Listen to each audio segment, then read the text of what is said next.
Hello everyone and welcome back to Shadow Archives. I know many of you listen to these stories to relax and slowly fall asleep. Before we begin, feel free to leave a comment and tell me where you're listening from tonight. If you enjoy these stories, please like the video and subscribe to the channel. Now, get comfortable, take a deep breath, and let's begin. I was very young when this happened, and even though so many years have passed, the memory is still vivid in a way that surprises me. Some fears fade as you grow older, but others settle deep inside you and stay there unchanged. This was one of those moments for me. It wasn't just something scary that happened. It was something that shaped how fear felt to me for a long time afterward. I was 6 years old at the time, but the story really began a year earlier, when I was 5. One night, late in the evening, my mother had a friend over. The house was quiet in the way it usually is at night, when lights are low and adults think children are asleep. I remember running quickly behind the couch, trying to stay out of sight. I wasn't supposed to be watching TV, especially not that late, but curiosity got the better of me. My mom and her friend decided to watch a scary movie called Mama. Now, looking back as an adult, I know it isn't considered an extremely scary movie, but when you're 5 years old, your sense of fear is very different. You don't have the ability to separate fiction from reality very well. Everything feels possible. Everything feels real. And to me, that movie was the scariest thing I had ever seen. I watched parts of it from behind the couch, peeking out when I thought it was safe, then hiding again when something frightening happened. The images stuck in my head immediately. The dark scenes, the strange movements, the feeling that something unnatural was always lurking just out of sight. I didn't understand the story fully, but I understood the fear, and that was enough. That night changed something in me. After that, I started having nightmares. Not just once or twice, but regularly.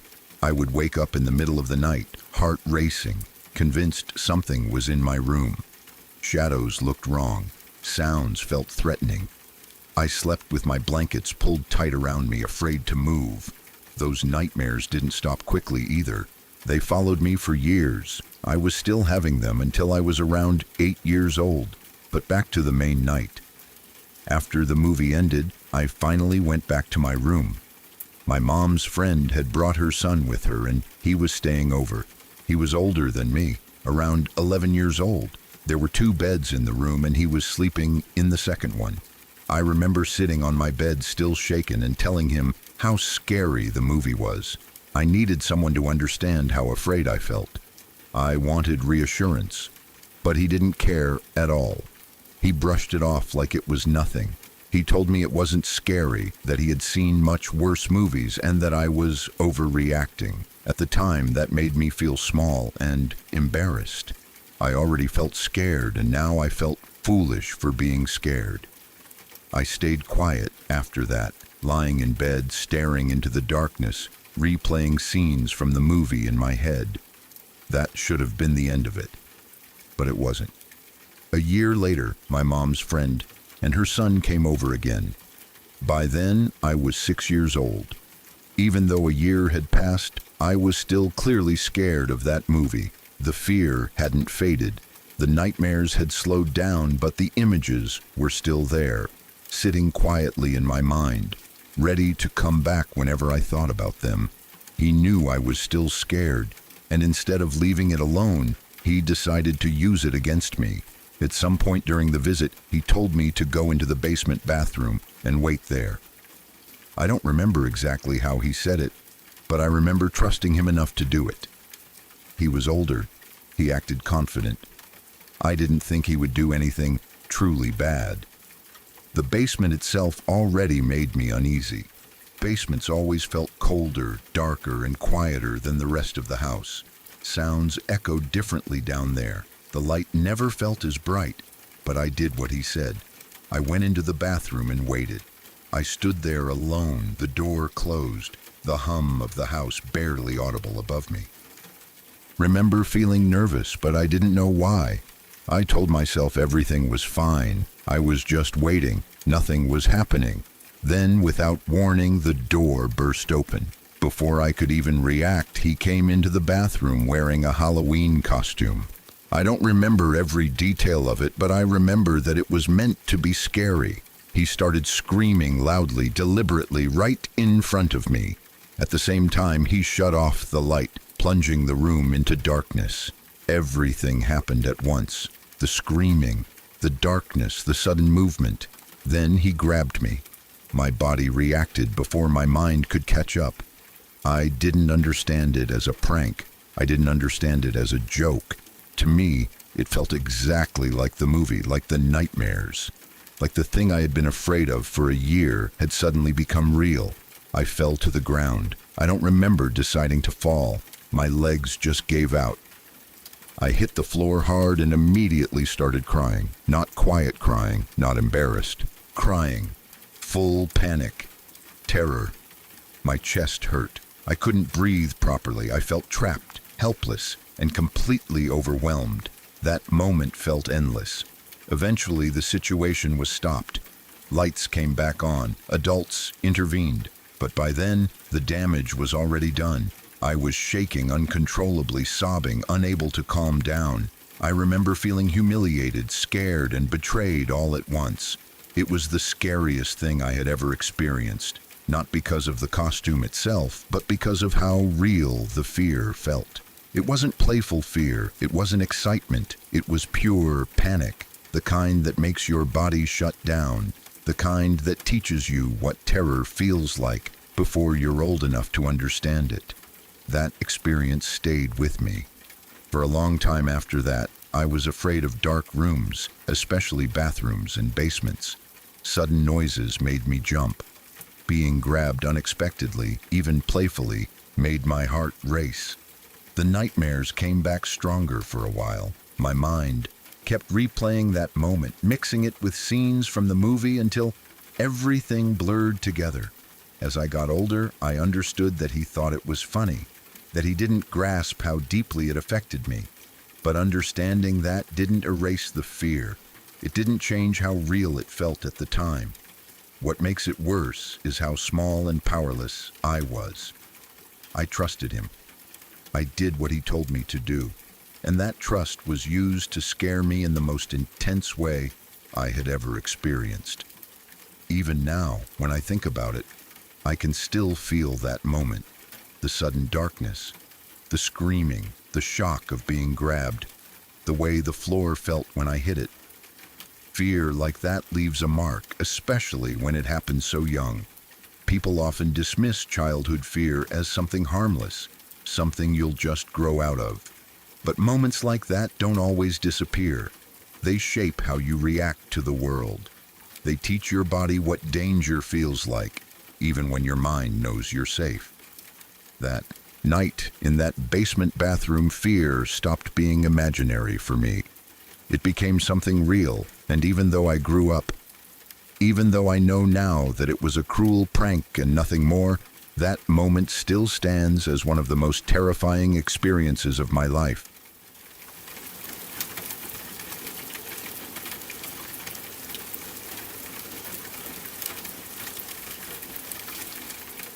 A couple of years ago, something happened that completely changed the way I think about safety, trust, and what people are capable of.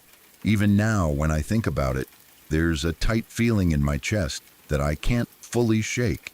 It wasn't something that happened to me directly, but it happened close enough that it felt personal, too close.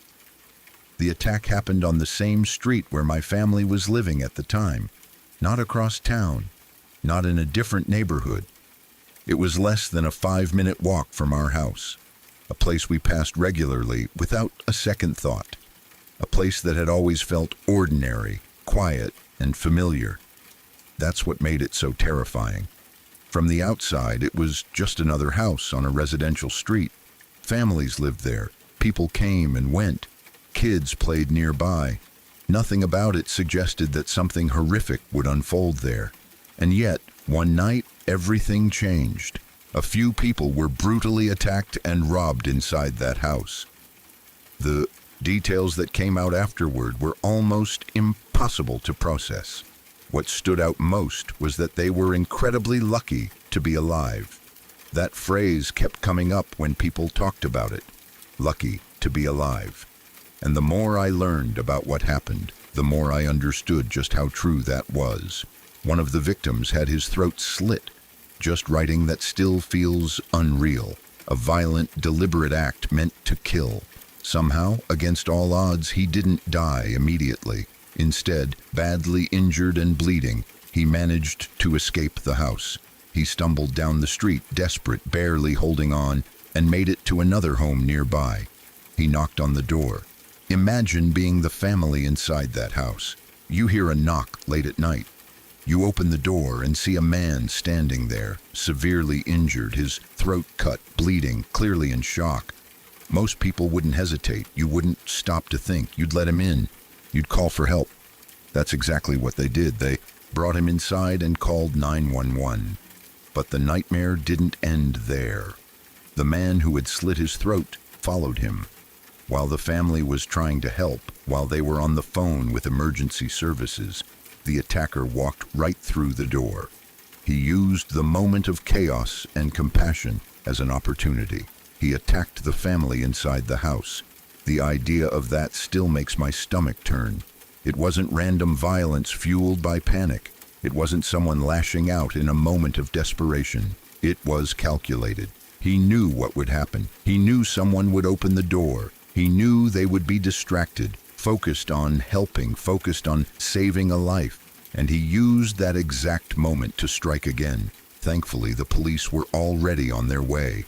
Officers arrived quickly and were able to stop him before anyone was killed. Miraculously, everyone survived.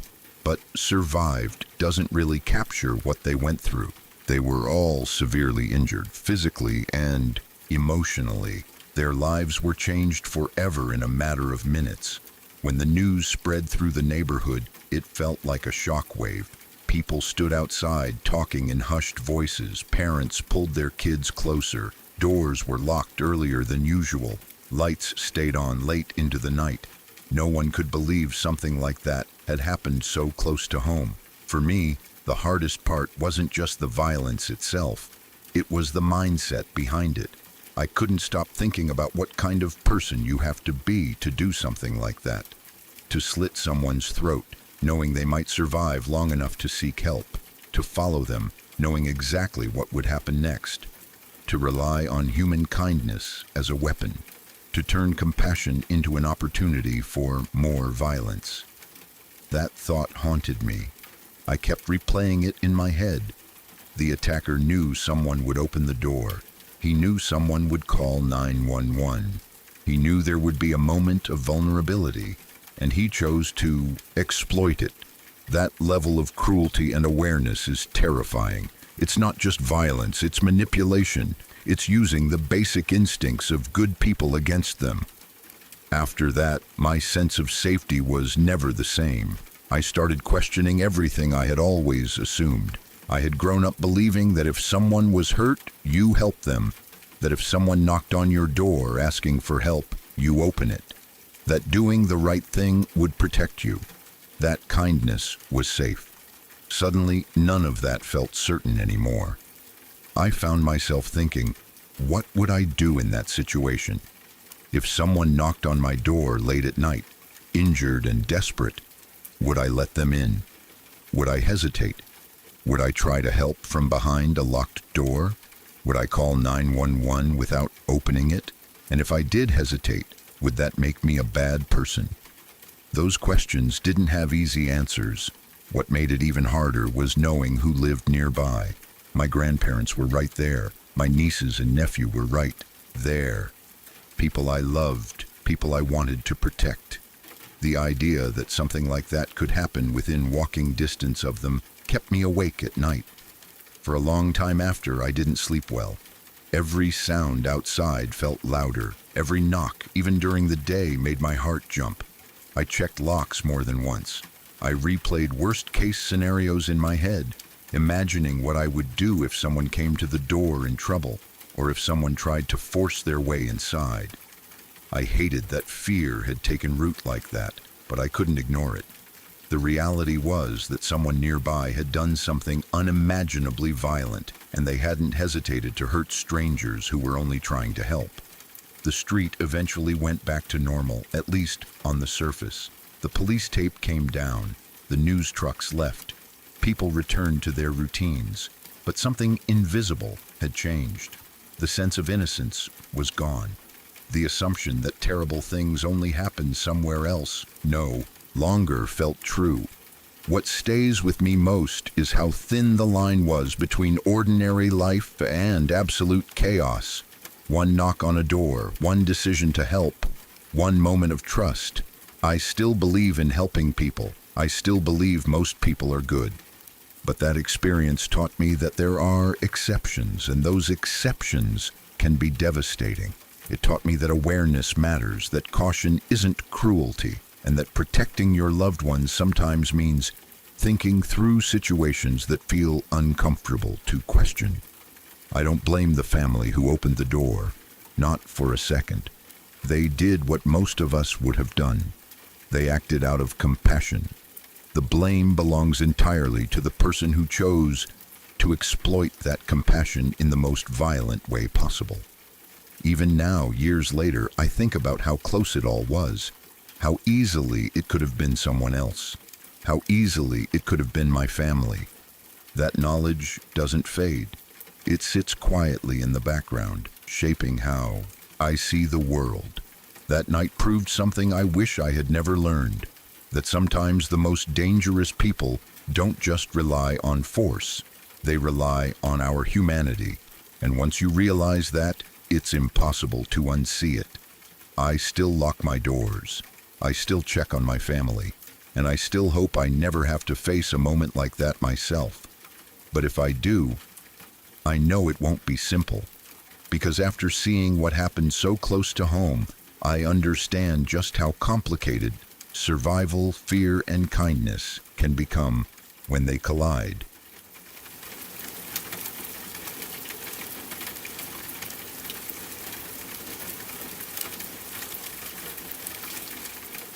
Around 2 months ago, something happened in my town that completely shattered the sense of safety most of us had taken for granted. I live in a small town in Connecticut, the kind of place where people recognize each other at the grocery store, where serious crime is rare, and where news usually spreads through casual conversation rather than police tape and reporters. Things like this simply aren't supposed to happen here. That's why, when the story first broke, it felt unreal. A woman had gone missing. At first, the details were vague. People heard whispers before anything official was released. A woman hadn't shown up where she was supposed to be. No one could reach her. Her phone was silent. Hours passed, then days. Before long, it was clear that this wasn't just someone taking time to themselves or going off the grid. Something was wrong. Her name was Jennifer Dulos. Once her disappearance became public, the entire town seemed to hold its breath. Police launched a full investigation almost immediately. Search teams were organized. Roads were checked. Neighbors were questioned. Flyers appeared. Patrol cars became a constant presence. For a place like ours, it was shocking. People locked their doors more carefully. Parents kept a closer eye on their kids. Conversations everywhere revolved around the same question. How could someone just vanish like this? As the investigation continued, attention slowly began to shift toward her ex-husband. Jennifer and her husband had divorced a few years earlier, but the separation had not been peaceful. They were still locked in a bitter custody battle over their children. Court hearings, legal filings, and ongoing disputes had kept tensions high long after the marriage ended. People who followed the case closely began to notice that this wasn't just a distant legal disagreement. It was personal, emotional, angry. When police searched Jennifer's home, they found something that made the situation far more disturbing. Bloodstains were discovered in the garage. That discovery changed everything. Up until that point, there was still hope that she might be found alive. Maybe she had been taken. Maybe she had run. Maybe there was some explanation no one had considered yet. But blood in the garage suggested violence. It suggested a struggle. It suggested that whatever had happened, it likely began at home. As more information came out, the story grew darker. Investigators began tracking the movements of her ex-husband in the days following her disappearance. Surveillance footage became a key part of the case. Cameras in different areas captured images that raised serious questions. Video showed him and his current girlfriend dumping large numbers of garbage bags into dumpsters in Hartford, Connecticut. Not just one or two bags, but many over multiple locations. That alone was suspicious. Then came another detail that made people feel sick. Investigators believed he had also gone to an incinerator with garbage bags. The implications of that were horrifying. Incinerators destroy evidence completely. Whatever goes in doesn't come back out.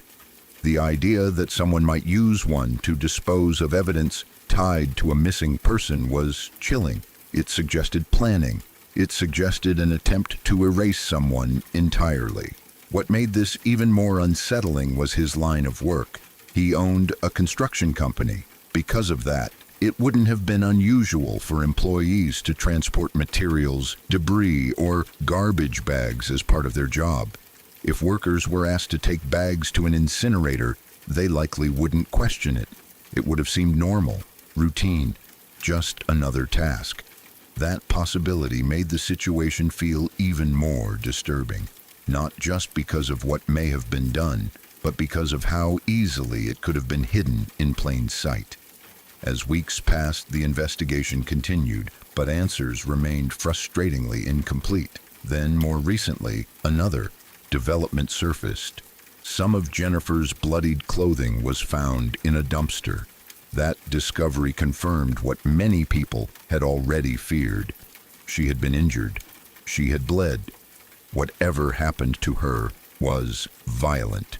Still, despite all of this, the case remains unresolved. The investigation is ongoing. Evidence has been collected. Suspects have been questioned. But as of now, authorities have not been able to definitively prove the ex-husband's guilt in a court of law. There is suspicion. There are disturbing details. There are connections that feel impossible to ignore. And yet, legally, the case remains open. That uncertainty is one of the hardest parts. Living in the same town while this unfolds has been deeply unsettling. It's one thing to hear about crimes like this on the news, happening somewhere far away. It's another thing entirely when it's your town, your streets, your grocery store, your community. The places mentioned in news articles are places you've driven past, walked by, or visited without a second thought. People talk about it constantly, but often in hushed tones. There's fear, but also disbelief. Many still struggle to accept that something so horrific could happen here. Others feel anger, some feel helpless, everyone feels uneasy. What makes the case especially disturbing is how ordinary everything looked before it happened. Jennifer was a mother, a neighbor, someone living her life, dealing with the same struggles so many people face. Divorce, custody battles, stress. None of that is unusual.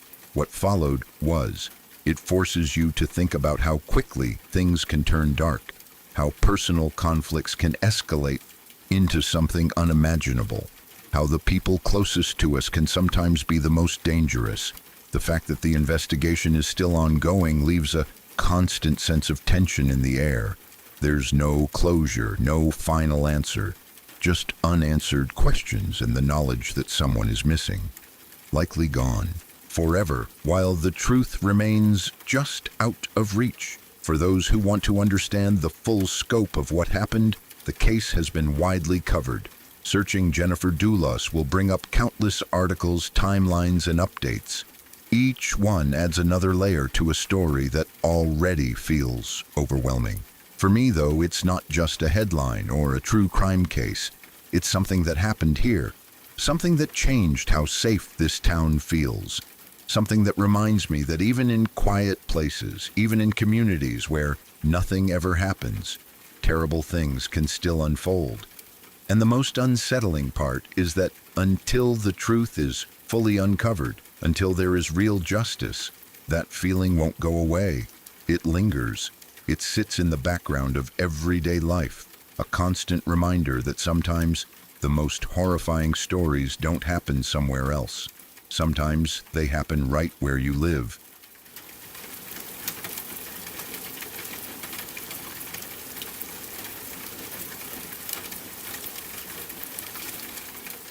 I was told this story by my great-grandfather when he was still alive, and even now, years later, it stays with me in a way few stories ever have.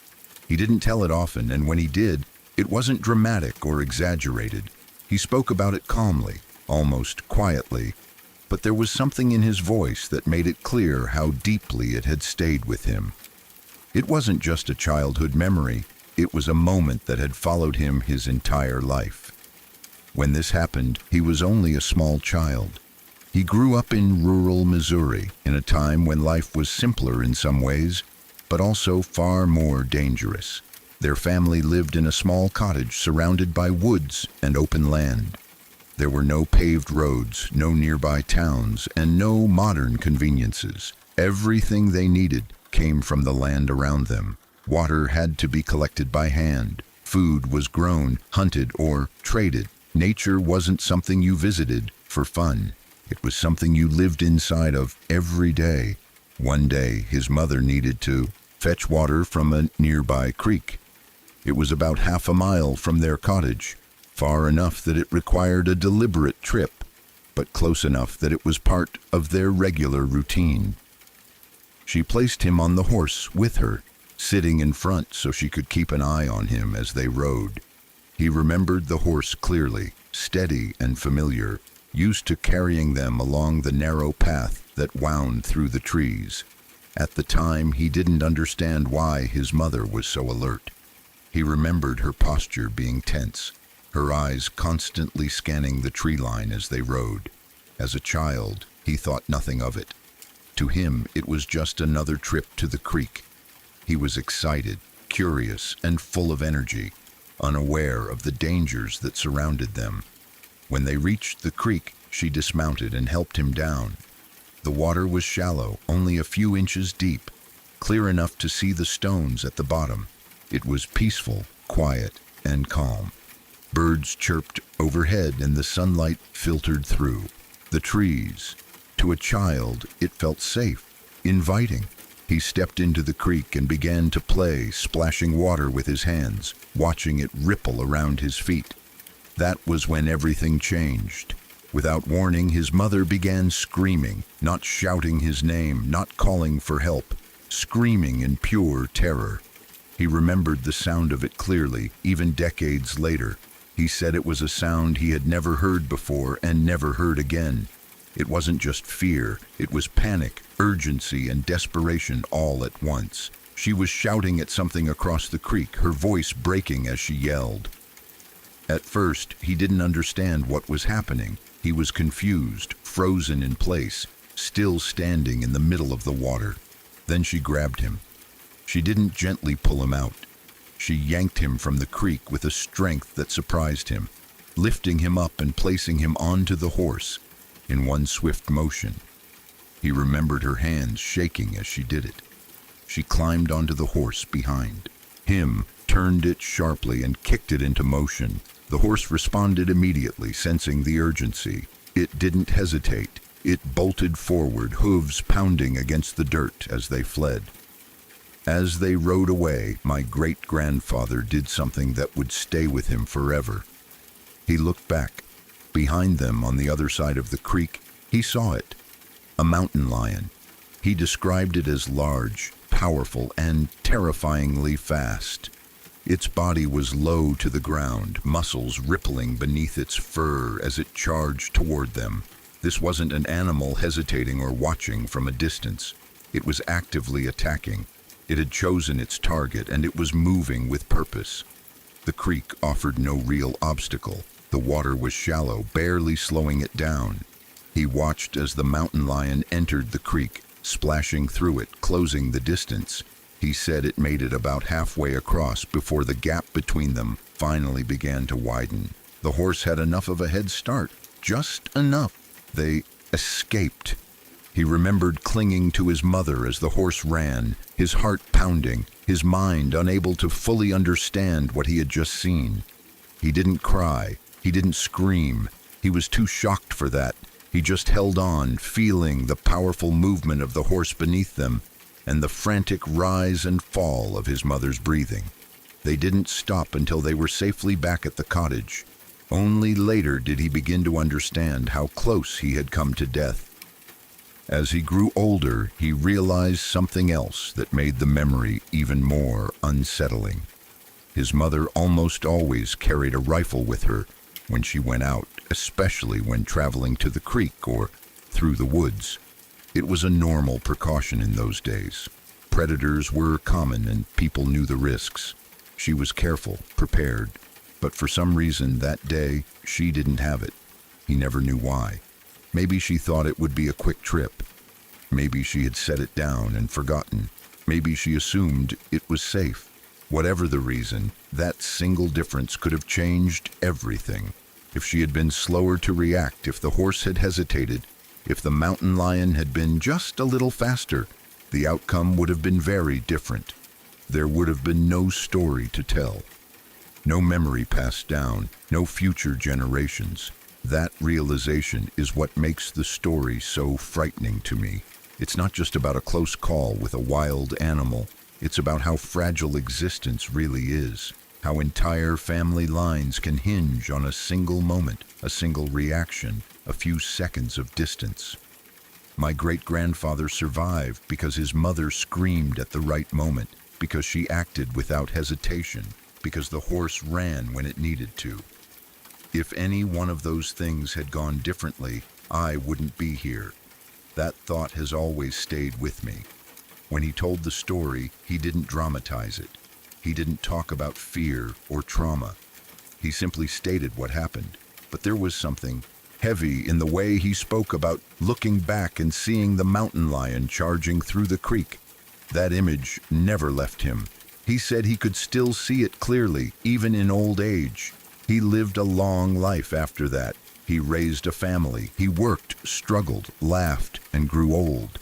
But that moment, that narrow escape, remained a fixed point in his memory, a reminder of how close he came to being taken by nature before he ever had the chance to live. For me, the story carries a different weight. I didn't experience it. I didn't see the mountain lion or feel the horse running beneath me, but I exist because that moment ended the way it did. My life, and the lives of everyone who came after him, were balanced on the edge of a creek in rural Missouri with a predator charging from the trees. That realization is humbling and terrifying all at once. It reminds me that history isn't just made up of wars and famous events. It's made up of small, almost invisible moments. A mother screaming, a child being pulled from the water, a horse running fast enough, a predator falling just short. Sometimes survival isn't about strength or weapons or preparation. Sometimes it's about instinct, timing, and luck. And sometimes the distance between life and death is only a few inches of water in a creek. That's what makes the story so powerful to me. Not just the danger, but the closeness of it.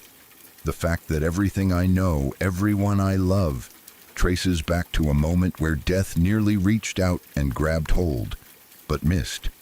And every time I think about it, I'm reminded of how easily the story of my family could have ended before it ever truly began.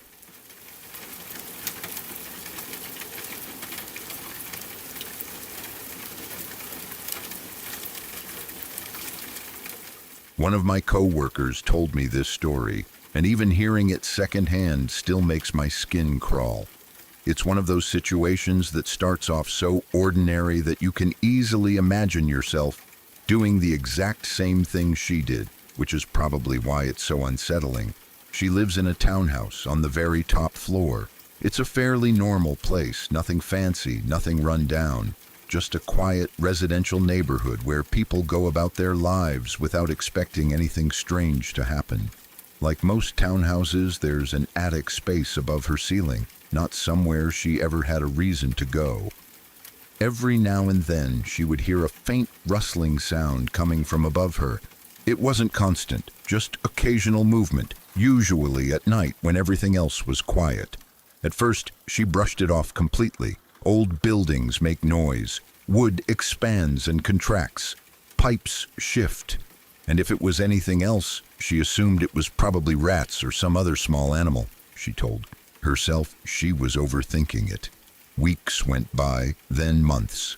The sounds would come and go. Sometimes she wouldn't hear anything for days. Other times there would be a soft scraping or shuffling noise that lasted a few seconds and then stopped. It was never loud enough to feel urgent, just enough to notice and then forget about. So she ignored it. Then one day the noise was different. It was louder, more deliberate, not just a quick scuffle or a random sound. It went on longer than usual, and it didn't sound small. It sounded like something shifting its weight, like movement with intention behind it. That was the moment she finally admitted to herself that something wasn't right. She decided it was time to call someone to deal with the problem. An exterminator, maybe, or maintenance. But before doing that, she wanted to be sure there was actually something there. She didn't want to sound ridiculous calling for help over something that might turn out to be nothing. So she decided to check the attic herself. She didn't go up there confidently or casually. She was nervous. Her heart was already beating faster than normal as she pulled down the attic access. She didn't climb all the way up at first. Instead, she slowly raised herself just enough to get a view inside. But even then, she didn't want to stick her head up there. Something about the space felt wrong. Instead of looking directly, she pulled out her phone and held it up into the opening. She snapped a photo, figuring she could look at it safely on her screen afterward. If it was rats, she'd see signs of them. If it was nothing, she'd feel silly but relieved. She lowered herself back down and looked at the photo. What she saw made her blood run cold. There was a man in her attic, not crouched like he had just climbed in, not frozen like he had been caught off guard. He was positioned in a way that made it clear he had been there for a long time.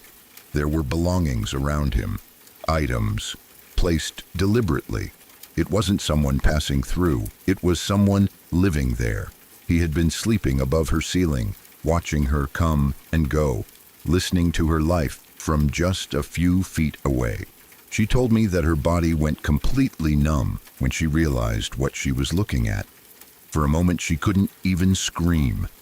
Her mind struggled to catch up with the reality of it. All those nights she had been alone in her home, feeling safe, unaware that someone was right above her the entire time. She immediately called the police. Officers arrived quickly, and when they searched the attic, they confirmed what the photo had already shown. The man had been living there for quite some time. He had made himself comfortable. He knew the layout of the house. He knew her routine. As the investigation continued, things got even worse. It turned out he hadn't just been living in her attic. He had been doing this in multiple townhouses around the neighborhood, moving from attic to attic, finding access points, staying hidden, watching people without their knowledge. The police arrested him that same day. From what she was told, he had a history of doing this. He would find places where people rarely checked their attic spaces, especially top-floor units, and quietly move in. Some of the residents had heard noises too. Most of them had ignored it, just like she had. That realization hit her hard.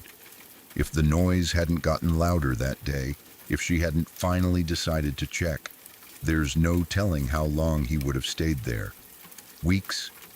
Months? Longer? The thought of that still terrifies her.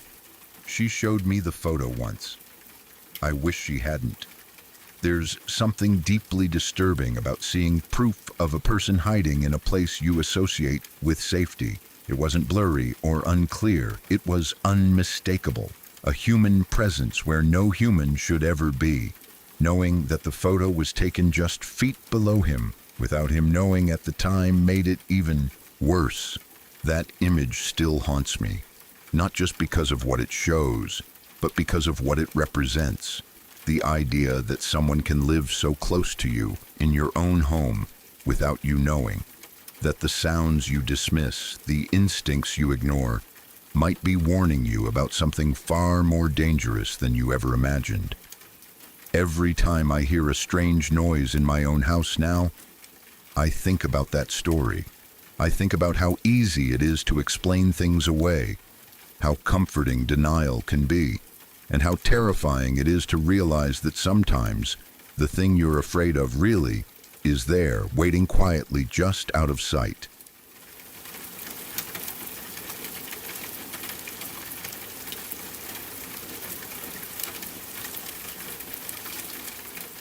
I want to start by explaining something important about myself, because it adds context to why this experience was so terrifying. At the time this happened, I was a small 23-year-old woman. I wasn't particularly strong, I didn't have any self-defense training, and I had never been in a situation where I genuinely feared for my safety like this before. That alone made everything feel amplified, but there were other factors that made it even worse. Not long before this happened, I had gone through a breakup with my ex. We had been living together, and after the breakup, he moved out. That left me alone in the house we had shared. It was a 3-bedroom, 1.5-bath house, which suddenly felt far too big for one person. I stayed there with our animals, trying to convince myself that I was fine and that I didn't need to be scared just because I was on my own for the first time. In reality, I was already a little on edge. It was my first time living alone. Every sound felt louder. Every creak of the house made me pause. I double-checked locks more often than I ever had before. I told myself this was normal, that it would pass once I got used to being alone. I didn't want to feel weak or paranoid, so I pushed those feelings aside. That night, I went to bed like any other night. Nothing felt off when I fell asleep. The house was quiet. The animals were settled. I remember thinking that I was starting to feel more comfortable, that maybe living alone wasn't going to be as scary as I thought. Then, at around 2 a.m, everything changed. I was asleep when my dog suddenly jumped off my bed, not slowly, not lazily. She darted off like she had been launched. Immediately, she started barking at the top of her lungs. This wasn't her normal bark. This was frantic, aggressive, full-body barking, the kind that makes your heart stop before you're even fully awake. I shot upright in bed, completely disoriented. Before I could even process what was happening, I heard something else. The sound of leaves crunching outside my bedroom window. My bedroom window faced the yard, and hearing that noise at 2 a.m. sent a shock of fear straight through me. Before I could calm myself or rationalize it, there was another sound.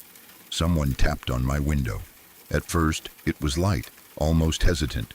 I froze completely. I didn't move. I didn't breathe properly. I just sat there, staring into the darkness, listening. The tapping continued. It got louder, more deliberate, like whoever was out there knew someone was inside and was trying to get their attention. My dog continued barking like a maniac, throwing herself towards the window, growling and snapping in a way I had never heard from her before. Her reaction alone told me this wasn't nothing. This wasn't an animal. This wasn't the wind. Someone was right outside my bedroom. I sat there frozen for what felt like forever, but was probably around 2 full minutes. The tapping didn't stop. It got harder, more insistent. Every tap made my stomach drop lower. My mind raced through every horrible possibility. I didn't scream. I didn't call out. I didn't know what to do. Finally, pure adrenaline took over. I grabbed my phone, jumped out of bed, and ran out of my bedroom into the living room. I didn't even think about turning on lights. I just wanted distance between myself and that window. I stood there, shaking, heart pounding so hard I thought I might pass out. That's when I heard something even worse. There are two entrances to my house. One is the front door. The other is a door off the kitchen. I heard someone at the kitchen door, not knocking, trying to open it. I heard the doorknob being twisted back and forth frantically, then the sound of someone slamming their body against the door, over and over again, trying to force it open. The only thing stopping them was the lock. I cannot describe the level of fear that hit me in that moment. It felt like my entire body went cold. My hands were shaking so badly I could barely hold my phone. My thoughts were a mess. I didn't know if I should hide, run, scream, or call for help. My first instinct was to call someone I knew. I called my girlfriend. She was my new girlfriend, not the one I had been living with before. I woke her up in a panic and tried to explain what was happening, my voice breaking as I spoke. I remember screaming into the phone, "What do I do? What do I do?" She didn't hesitate. She sounded instantly alert and terrified for me. She said, "What the hell? Call the police right now." As I hung up with her and started dialing 911, the noise at the kitchen door suddenly stopped. For a split second, the silence felt even worse. Then I saw him. Through the kitchen window, I saw a man's face. He was standing there, looking inside my house. Our eyes met. That moment is burned into my memory. I felt like I was going to throw up. I nearly lost control of my bladder from sheer fear. I had never seen this man before in my life, and yet here he was, in the middle of the night, staring directly at me through my window. He didn't look calm. He didn't look confused. He looked angry. He rounded the corner of my house toward the front door and immediately started doing the same thing there, twisting the knob violently, slamming on the door with his hands and body, yelling at the top of his lungs. I couldn't make out what he was saying. It was loud, aggressive, and completely unintelligible. It sounded like rage, not words. I finally got through to the 911 dispatcher. I was crying, shaking, barely able to speak. I told her someone was trying to break into my house, that I was alone, that he was yelling and trying to force the doors open. She told me that a patrol car was already nearby and that officers were on their way. She told me to stay inside and find a safe place. I didn't hesitate. I ran back to my bedroom, dragging my dog with me, and locked the door behind us.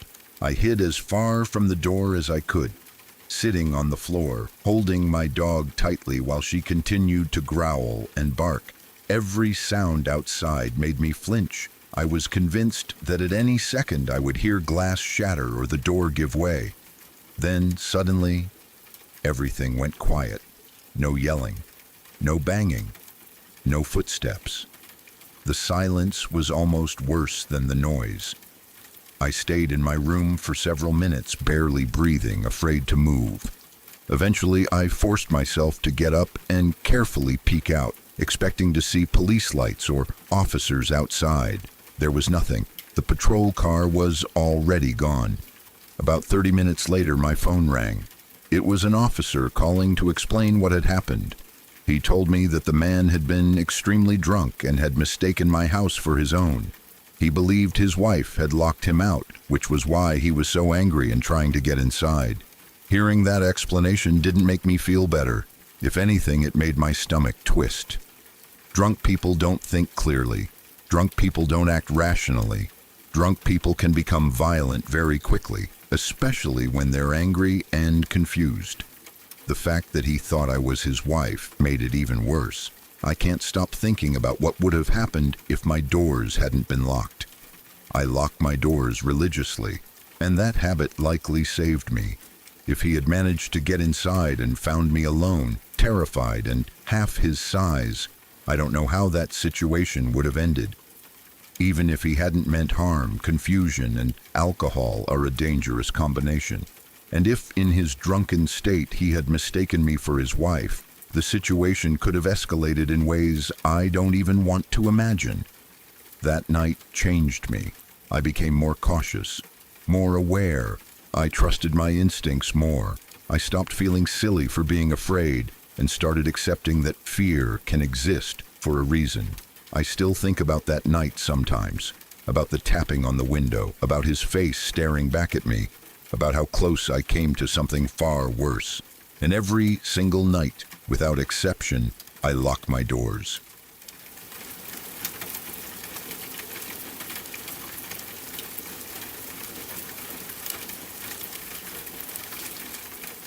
This happened about 4 years ago, and even now, thinking about it, still makes my hands feel tight on an imaginary steering wheel.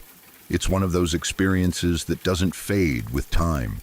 It sits in your body. It changes how you react to headlights behind you, how you judge silence, how long 45 minutes can really feel. That night, I was driving my friend home from an out-of-state karate tournament. We had been gone all weekend, exhausted, sore, and just ready to be back somewhere familiar. It was late. Really late, around 2 in the morning. We decided to take the back roads through North Carolina instead of the highway. It seemed quieter, faster, and easier at the time. The road we were on felt endless. Miles and miles of farmland and woods. No gas stations, no stores, no houses close together. Just dark fields, tree lines, and the occasional mailbox reflecting the moonlight. The moon was bright that night, bright enough that you could see the outlines of trees and fences without needing your high beams. That almost made it worse. Everything was visible, but nothing felt safe. We were both tired but alert. I was focused on the road, keeping a steady speed, just wanting to get her home and then make the long drive back myself. Nothing felt wrong at first. The road was quiet, empty, peaceful in that eerie rural way. Then I took a turn. As I came out of the curve, I saw headlights pull onto the road behind me. At first, it didn't register as anything unusual. Cars exist. People drive at night, especially on weekends. I barely thought about it. But within seconds, those headlights closed the distance between us way too fast. The car behind me raced right up to my bumper. Not just close, uncomfortably close. The kind of close where you can't see their headlights anymore, only the glow.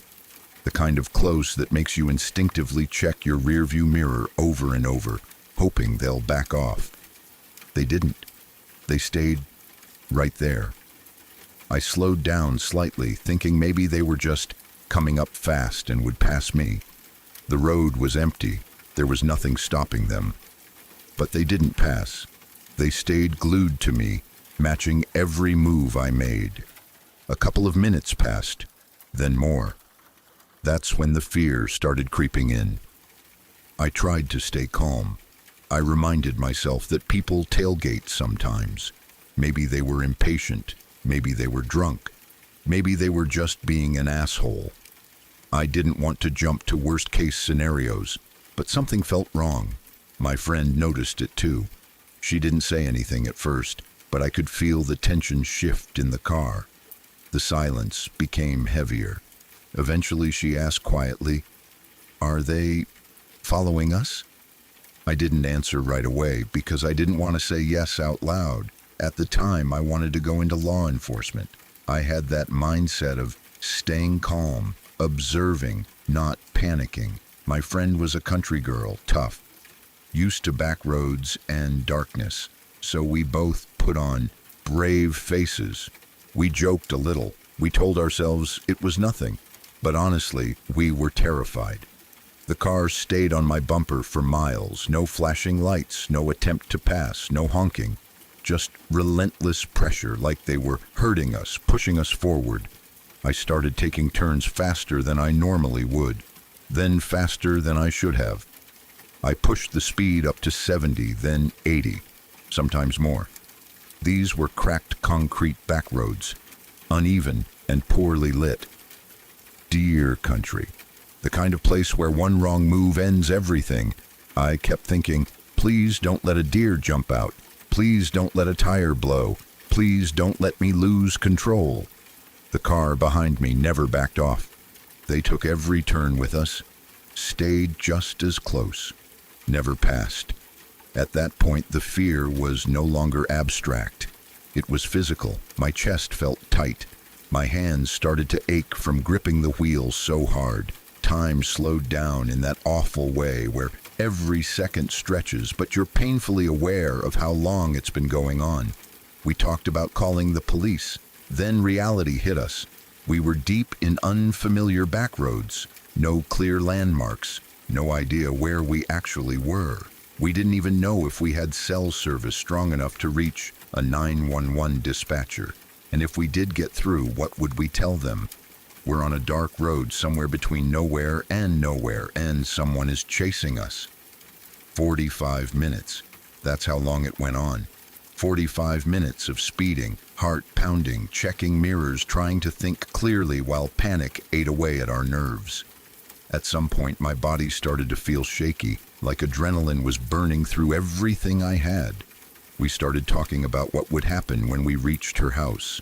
Her driveway was long, dark, surrounded by woods, no nearby neighbors, no lights until you were almost all the way up. I kept imagining the car pulling in behind us, blocking us in. I imagined doors opening. I imagined footsteps on gravel. I told her what I had on me. I had an ice pick in the glove box, a pocket knife in my purse. Saying it out loud made everything feel horrifyingly real. We weren't talking about fear anymore. We were talking about survival. As we got closer to her place, the road eventually led to the last stop sign before her driveway. That stop sign sat at a split in the road. One lane led toward her house. The other lane led back toward our hometown. I slowed down as we approached it, my heart pounding so hard I thought it might burst. The car behind me pulled into the turn lane, beside me. As they slowly rolled up next to my driver's side window, I was certain, absolutely certain, that this was it.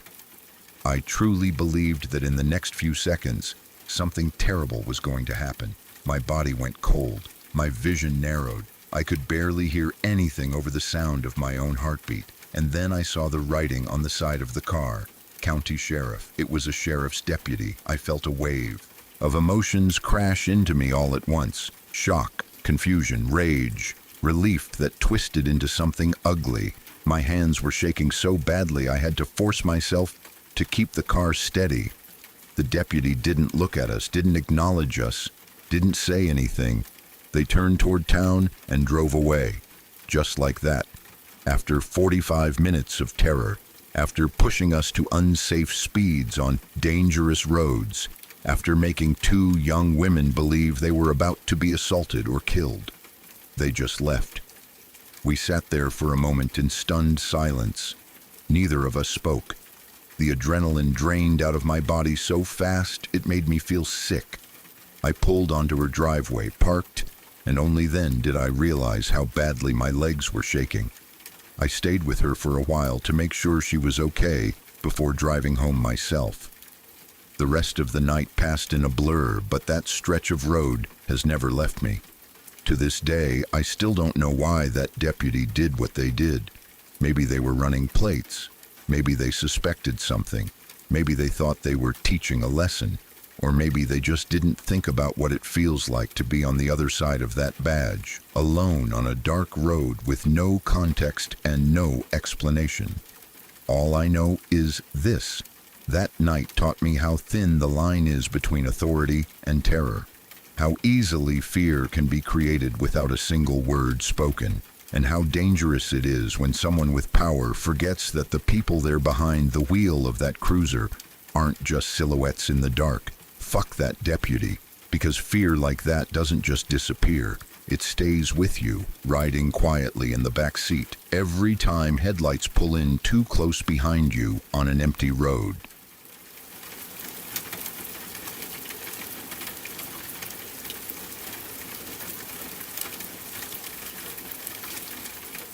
I attend a university outside my home city, So for most of the year, I live in student accommodation near campus.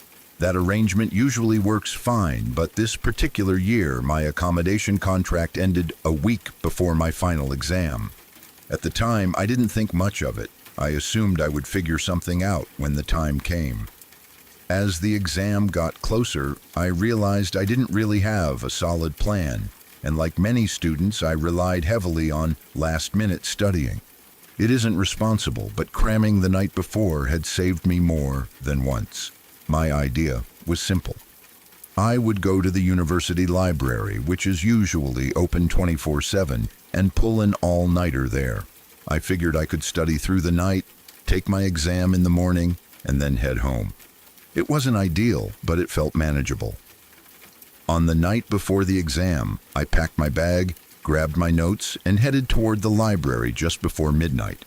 When I arrived, my plan fell apart almost immediately. The building was dark.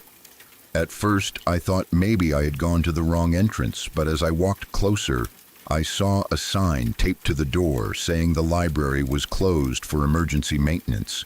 There was no explanation, no time listed for reopening, nothing. I just stood there for a moment staring at the door, feeling the weight of panic settle in. My entire plan depended on that library being open, and now I had nowhere to go. I checked my phone, hoping maybe another study space on campus was open, but everything nearby was closed.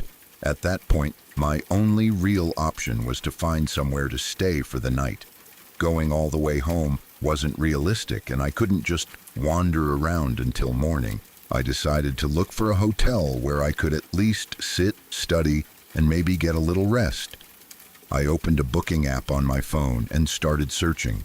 Almost every hotel near campus was far more expensive than I could afford. The prices seemed ridiculous for a single night, especially for a student already stressed about exams. As I scrolled, I noticed one hotel that stood out because it was much cheaper than the others. The price almost felt too good to be true, but at that point I was tired, frustrated, and running out of options. The hotel wasn't very close. According to my map, it was about a 30-minute walk away. I hesitated for a moment, but I convinced myself that it was better than nothing. I put my phone away and started walking. The road to the hotel was long, dark, and almost completely silent. There were very few streetlights, and the ones that were there gave off a weak, yellow glow. There were no cars, no people, and no open shops. With every step, my nerves grew worse. I kept looking over my shoulder, half expecting someone to appear behind me. I tried to tell myself I was being dramatic, that it was just late and my imagination was running wild. After what felt like forever, I finally saw a light in the distance. As I got closer, I realized it was the hotel. I felt a wave of relief wash over me. I remember thinking that once I was inside, I would finally be safe. Whatever stress I felt on the walk would be gone, replaced by a locked door and a quiet room. Looking back, that thought feels painfully naive. The building itself looked old, almost Victorian in style. The exterior was worn, and the place had a strange, outdated feel to it. When I stepped inside, the lobby was dimly lit and completely empty. There was a reception desk, but no one was behind it. The silence inside the building felt heavier than the silence outside. I stood there for a moment, unsure of what to do, then rang the bell on the desk. Nothing happened. I rang it again, louder this time. Still nothing. Just as I was starting to wonder if the hotel was even open, I noticed movement at the top of the staircase. A tall man was standing there, staring down at me. There was something off about him immediately. I can't fully explain it, but his presence made my skin crawl. He didn't smile or greet me. He just stood there, watching. I asked him if he worked there. He told me he didn't and said he was just another guest. That should have been the end of the interaction, but instead, he started asking me questions. Where I was from, why I was there so late, whether I was alone, how long I was staying. Each question made me more uncomfortable. I answered, but I kept my responses vague and tried not to give away too much information. After a short while, he stopped talking and slowly went back up the stairs. As soon as he disappeared, I heard loud banging from somewhere upstairs, followed by shouting. The noise was sudden and aggressive, and it made my heart start racing. I had no idea what was happening, and I seriously considered leaving right then. But before I could decide, a member of the reception staff appeared behind the desk as if nothing unusual had happened. I booked a room as quickly as I could. The receptionist didn't seem alarmed or concerned, which made me second-guess my fear. Maybe I was overreacting. Maybe the noises upstairs were unrelated. I took my key and headed toward the stairs. As I made my way up to my room, I heard knocking on a door somewhere down the hallway, followed by raised voices. It sounded tense, but I couldn't make out what was being said. I reached my room, unlocked the door, and went inside, locking it behind me. I barely had time to set my bag down when I heard more knocking, this time closer. Then came a knock on my own door. My stomach dropped. I opened it slightly and saw the same strange man standing there. He asked me if I was alone. Instinct kicked in, and I lied. I told him I had a friend coming over in 5 minutes. He asked if he could come inside and wait. I said no. As soon as I refused, his demeanor changed. He tried to push his way into the room. I panicked but managed to resist, forcing the door shut and locking it. My hands were shaking so badly I could barely turn the lock. I stood there, frozen, listening for any sound outside. After what felt like forever, the hallway went quiet. For about 10 minutes, nothing happened. I sat on the bed, heart pounding, trying to calm myself down. I told myself that the situation was probably over. Maybe he had just been drunk or confused. I wanted to leave the hotel, but I was too scared to open the door. I didn't know what else to do, so I pulled out my phone and put on a YouTube video, hoping the sound would help distract me and settle my nerves. I even thought that once I calmed down, I could get back to studying since my exam was only hours away. Not long after, there was another knock on my door. I held my breath and stayed completely still. Almost immediately, I heard footsteps moving away and then knocking on another door down the hall. I realized with a strange sense of relief that whoever was outside might have heard the voices from my phone and assumed someone else was with me. What followed was terrifying.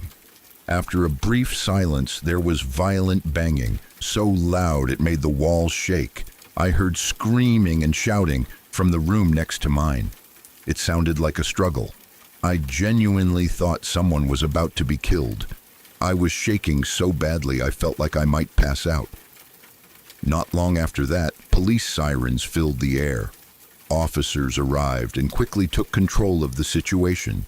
They went door to door, questioning everyone on the floor, taking statements and personal details. The man was gone. To my knowledge, he had fled before the police arrived. Later, I spoke to the person staying in the room next to mine. He told me that the man had broken down his door and attacked him with a knife. Somehow, he managed to avoid serious injury. He was shaken, but physically okay. Over time, he returned to the police station several times to give additional statements.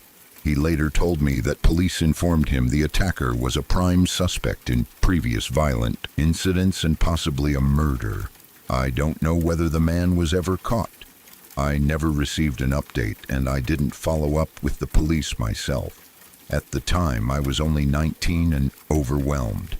I honestly didn't even know whether calling the police myself earlier would have been the right thing to do. I had assumed the situation was resolved after the first confrontation, and I had no idea how dangerous it truly was. Looking back, I realize how lucky I was. If I hadn't lied about having a friend coming over, if I hadn't played that video on my phone, or if I had opened the door again, things could have ended very differently. Since that night, I have never chosen a cheap hotel just to save money. No matter the distance or price, my safety always comes first. Sorry to interrupt. If you're new here, I'd appreciate it if you subscribe to Shadow Archives for daily true horror content that will haunt your dreams and keep you wondering what lurks in the shadows.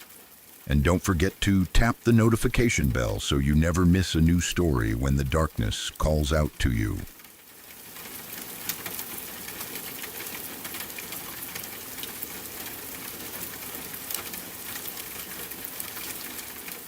When I was 13 years old, on the 15th of January in 2012, my world quietly collapsed without making a sound. That was the day they found my father dead in his apartment. He had been lying there for almost a month before anyone noticed. A whole month. I didn't understand what that really meant back then, not fully.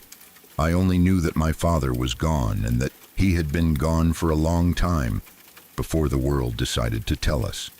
At that age, time feels strange. A month sounds long, but your brain can't really hold it. What stayed with me was the silence around it, the way adults spoke in low voices, and the feeling that something had already ended long before I was allowed to know about it. Only 4 days later, something else happened that sealed that time in my memory forever. My mother came back from a mammography screening. She sat across from me at the kitchen table, and before she even spoke, she started crying. Not quiet crying, but the kind where your face breaks and you can't stop it. I thought she was crying because of my father. She had been the one who got the call about him after all. I remember thinking that this was just delayed grief finally catching up with her. I remember everything about that moment. The table, the light, the smell of food. We were eating spaghetti bolognese. I can still see her tears falling slowly into the sauce, like the world had slowed down just for that moment. My stepfather was sitting next to me, quiet, saying nothing. I asked my mom if she was okay, not realizing what she was about to say. I was just a kid trying to be polite, trying to be normal in a moment that wasn't normal at all. She looked at me and told me they had found breast cancer in her right breast. That was it. No dramatic speech, no build-up, just that sentence. I didn't even understand what it fully meant at first. Cancer was a word I had heard before, but it didn't feel real. Later, much later, I would find out that her chances of survival were only around 40%. At that moment, all I could do was stare past her, at the bookshelf behind her head. I remember the colors of the book covers, how sharp they looked, how my eyes locked onto them because I didn't know where else to look. The months that followed were heavy in a way I didn't have words for back then.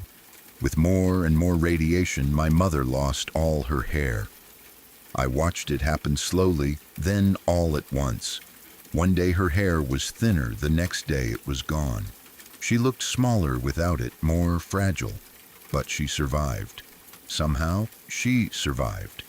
People like to stop stories there at survival. They like to believe that surviving means things get better, but that was not the end. Not even close. There are 3 things from that time that still scare me today. They don't scare me in a horror movie way.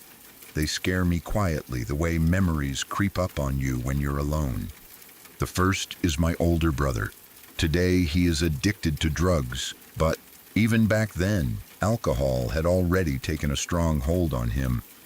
On New Year's Eve that year, just 2 weeks before we would get the message about my father, and only 2 weeks after my father had already died without us knowing, we celebrated together.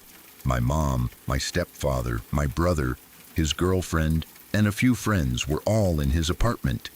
Everyone was drinking, laughing, dancing, everyone except me. I sat alone in the corner, bored, uncomfortable, watching drunk adults move around like strangers. My brother ignored me the entire evening, which wasn't unusual. He walked past me at one point, still not looking at me, still acting like I wasn't there. Then suddenly, he stopped. He turned around so fast it almost startled me. His eyes were wide, completely serious, and he stared straight into mine. He didn't smile. He didn't laugh. He just looked at me for a few seconds that felt much longer than they were. Then he said, completely out of nowhere, "Call your father." I don't know why I did it. Maybe part of me hoped he would answer. I hadn't been in contact with my father for a while, but I wanted to rebuild something with him someday. I wanted the option to exist. So I called him. I listened as the phone rang and then switched to voicemail. I heard his recorded voice. That was the last time I ever heard it. Days later, we would find out he had already been dead, while my brother told me to call him. The second thing that haunts me is standing in the place where my father died. I went to his apartment after everything came out.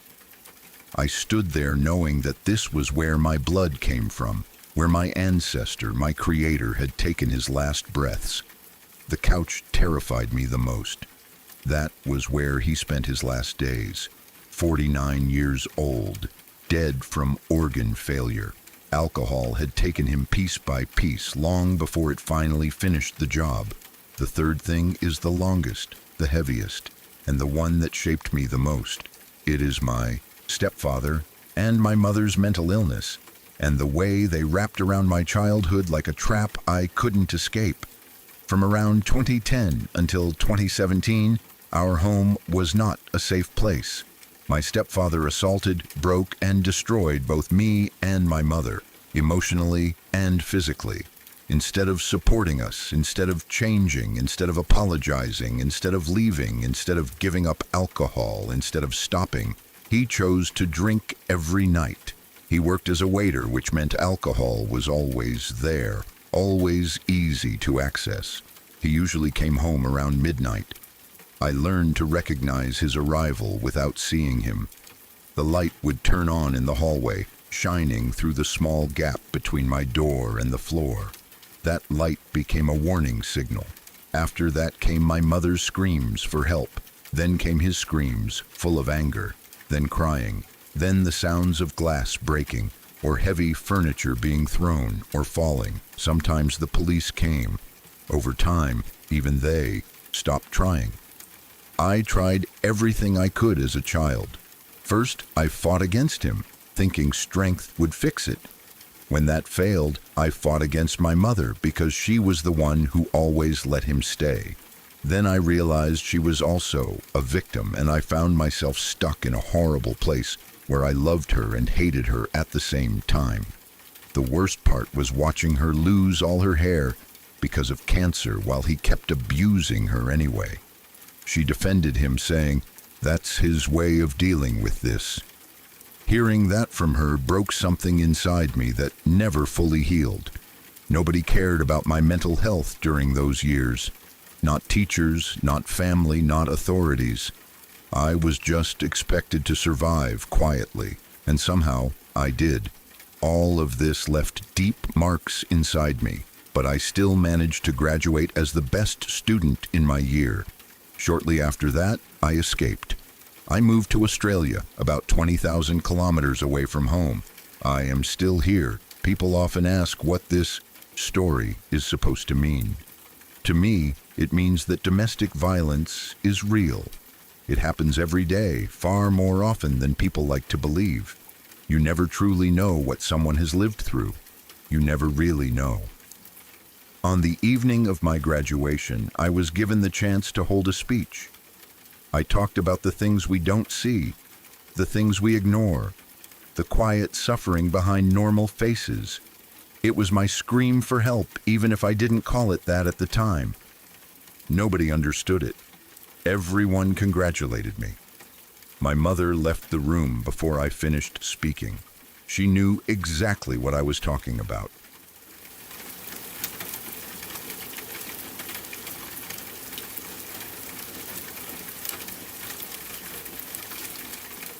I had already graduated from high school by the time this happened, and my life, at least on the surface, felt mostly normal.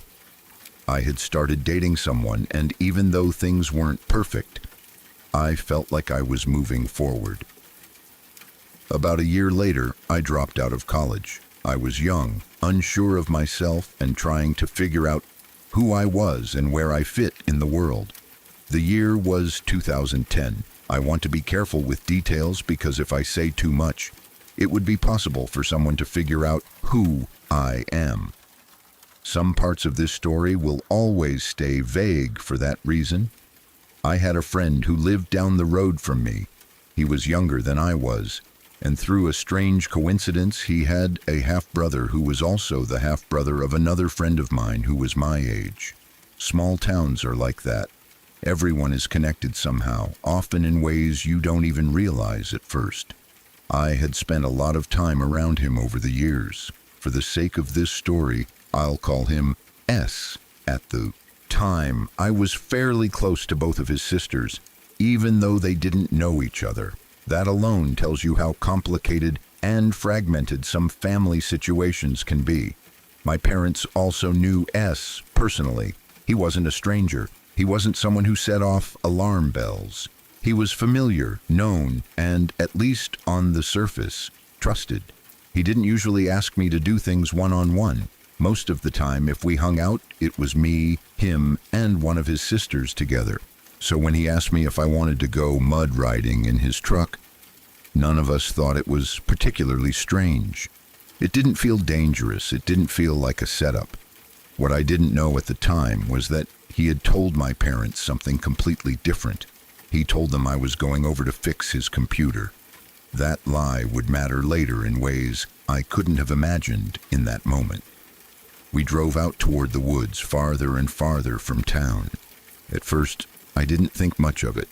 People around. Here drove into the woods all the time, especially for things like mud riding, but eventually things shifted. The road became rougher, more isolated. Trees closed in around us, and the feeling in my stomach started to change. He began to proposition me. He made it clear what he wanted. I refused. I was in a relationship, and even beyond that, I trusted him as a friend. I was loyal. I was firm. I said no. He didn't argue right away. He just kept driving. That's when things started to feel truly wrong.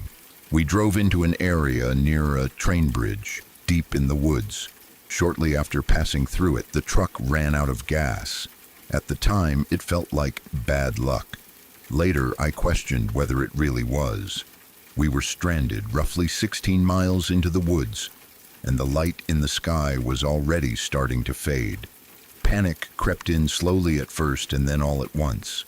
In the chaos of trying to get out of the truck and figure out what to do, I lost my shoes in the mud. I remember standing there barefoot, the ground cold and slick beneath my feet, feeling suddenly very small and very vulnerable. I was scared in a way that's hard to describe. Not just nervous, but deeply afraid. He built a fire as darkness approached, and I remember thinking that nothing about this situation felt right anymore. And then something happened that changed my life forever. Something I still live with. Something that still comes back to me in flashbacks and nightmares, even now. He assaulted me. This was someone I thought I knew. Someone my family knew. Someone I had trusted enough to get into a truck with and follow into the woods. He held me down in the dirt, and he raped me. In that moment, everything I thought I understood about safety, about people, about trust, completely shattered. I wasn't just scared. I was betrayed in the deepest possible way. But the story doesn't end there. I was on my period at the time, and I was bleeding heavily from the assault. I had no shoes. I was stranded far deeper in the woods than I had the physical strength to walk out of, especially in the condition I was in. I was injured, exhausted, traumatized, and completely alone. When dawn came, S told me he was leaving to get help. He said he was going to come back with someone to take me out of there. I had no food, no water. I was still bleeding badly and barely able to stand, let alone walk miles through rough terrain. I didn't really have a choice. I had to hope that he was telling the truth. I had to believe he would come back, because the alternative was too terrifying to fully process. Time passed. The sun rose higher into the sky, and the heat became unbearable. I found an old soda bottle and filled it with water from a nearby creek. I was desperate enough to drink it without thinking about what might be in it. Survival mode had taken over.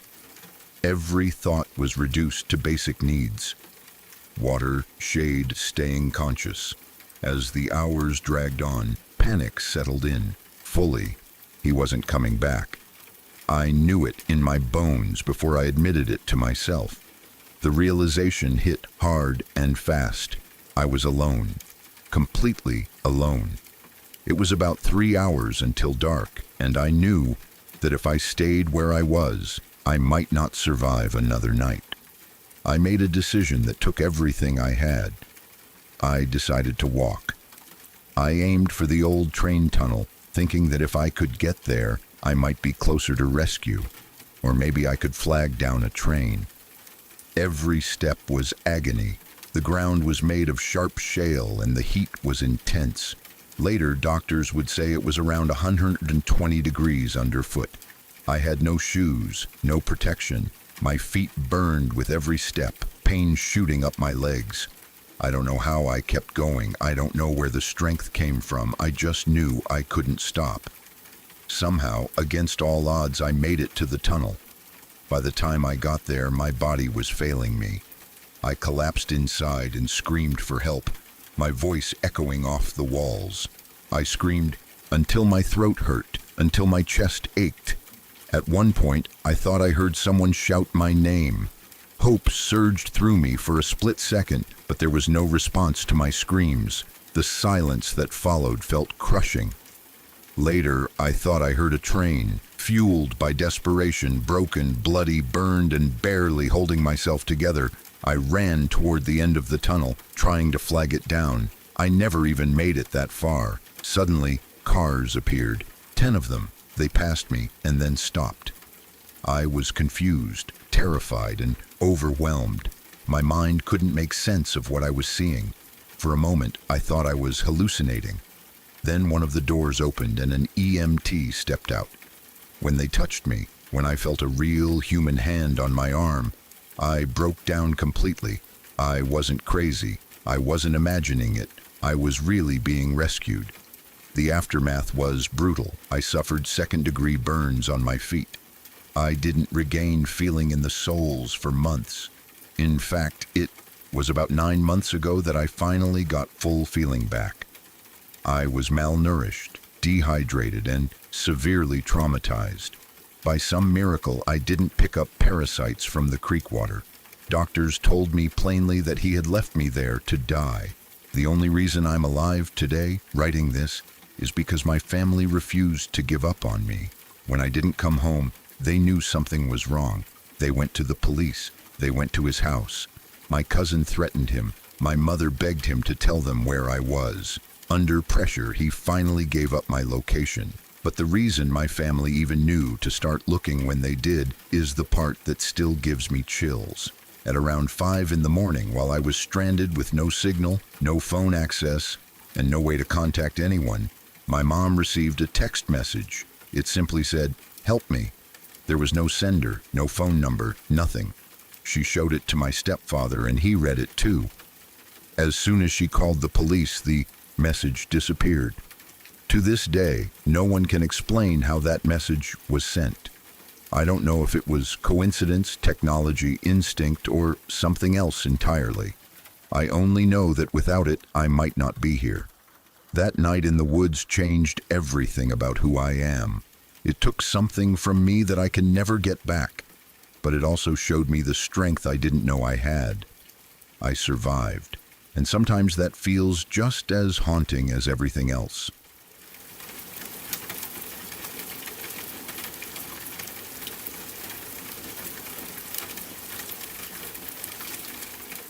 This happened when I was about 3 or 4 years old, a time when the world feels much larger and more mysterious than it actually is. At that age, my imagination was a vivid, sometimes terrifying place, and I was what most people would call a paranoid little kid. I lived in a constant state of low-level dread as soon as the sun went down, firmly convinced that the boogeyman was hiding in the shadows of my closet or tucked beneath the frame of my bed, just waiting for the right moment to emerge and eat me. My room was a typical child's bedroom, filled with colorful toys and soft blankets, but in the dark, every shape transformed into something sinister. The pile of clothes on the chair became a crouching monster, and the curtains fluttering in the breeze looked like the long, thin fingers of someone trying to climb through the window. I would pull my covers up to my chin, barely breathing, watching the doorway for any sign of movement. One particular night, the silence of the house felt heavier than usual. I had fallen into a restless sleep, the kind where you are still somewhat aware of the world around you. In the middle of the night, I suddenly awoke to a strange sensation. It wasn't a noise or a nightmare that jolted me awake, but a physical feeling. It was a light, persistent tickle right on the soles of my feet. At first, in my half-asleep state, I was just confused. I thought maybe a loose thread from my blanket was brushing against my skin, or perhaps a stray insect had found its way into my bed. But the feeling was too deliberate, too rhythmic to be an accident. It felt like several small, cold points were dancing across my skin, moving from my heels to my toes and back again. I lay there, frozen with a fear that only a toddler can truly understand. I didn't want to move, thinking that if I stayed perfectly still, whatever was touching me would think I was still asleep and leave me alone. The tickling continued for what felt like an eternity, a soft, teasing sensation that made my skin crawl. Eventually, the feeling faded away, leaving only the cold air of the room against my feet. I eventually drifted back into a fitful sleep, exhausted by my own terror. When the morning sun finally broke through the curtains and filled the room with a safe, golden light, I ran straight to the kitchen. I remember telling my mom that something had tickled my feet during the night, though at the time I didn't have the words to describe the sheer wrongness of it.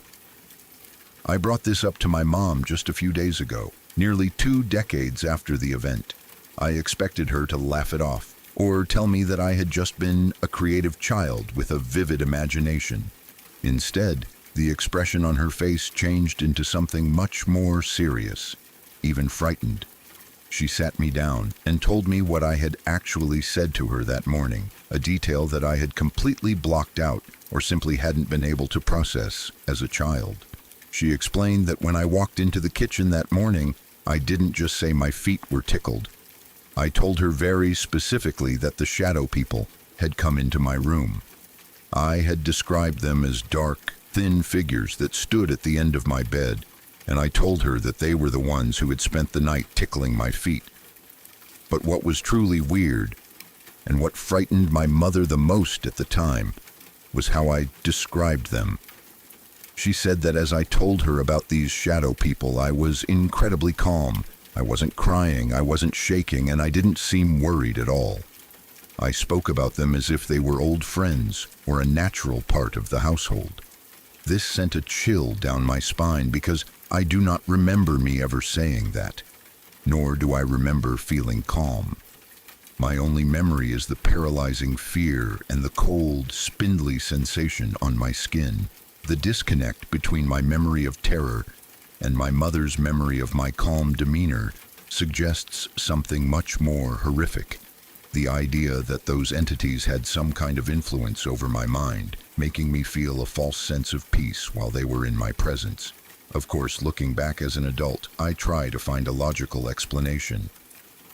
It could have been my 3-year-old lying skills, or maybe I was just repeating words I had heard in a movie or a story. But that still doesn't excuse the fact that I physically felt something tickle me. A child's lie doesn't create a physical sensation that wakes them up from a deep sleep. And the detail about shadow people is something I wouldn't have known about at that age. We didn't watch horror movies in our house, and I didn't have older siblings to tell me ghost stories. The term came from somewhere else, somewhere deep within that dark room where I spent my nights. The horror of shadow people is a specialized kind of dread.